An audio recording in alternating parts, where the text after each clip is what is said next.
હૈદરાબાદ અને હૈદરાબાદથી મસ્કતની ફ્લાઇટ હતી, પણ અત્યારે કેન્સલ હમણાં અમને જણાવવા મળ્યું છે. 5:30 વાગ્યાની મારી ફ્લાઇટ હતી અને હાલ કહી રહ્યા છે કે હવે એ ફ્લાઇટ નહીં જાય.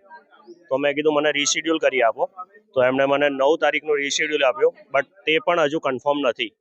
અત્યારે તો મને કોઈ બી રીતે ટિકિટ મળે એના માટે હું પ્રયત્ન કરી રહ્યો છું કે બીજી ફ્લાઇટ પણ મને કોઈ બી રીતે અરેન્જ કરી આપે, પણ હાલ એ લોકોનો રિસ્પોન્સ એવો કંઈ મળી નથી રહ્યો. કહે છે ટેકનિકલ ઇશ્યુઝ છે.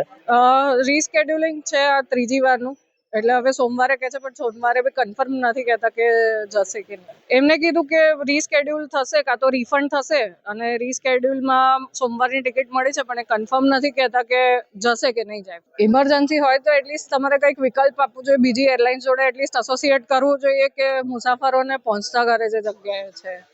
પણ અત્યારે ના બીજો કોઈ ઓપ્શન છે, ના ટ્રેન તમને લાસ્ટ મિનિટ મળશે, એટલે તમારે કન્ફ્યુઝ થવું જ રહ્યું, બીજું કોઈ ઓપ્શન નથી અત્યારે.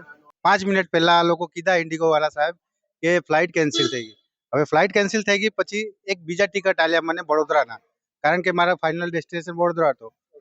પછી મુંબઈથી બરોડા માટે મેં ટિકિટ લીધી, ત્યારે બાદ મેં એને કીધું ઇન્ડિગોને કે મારું બેગ આવી જશે એમ વડોદરા.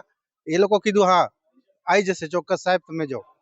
અમે ફ્લાઇટ કરીને બરોડા અહીં રાત્રે આવ્યા 11 વાગે 11:30 વાગે. પછી મારું બેગ નથી આવ્યું.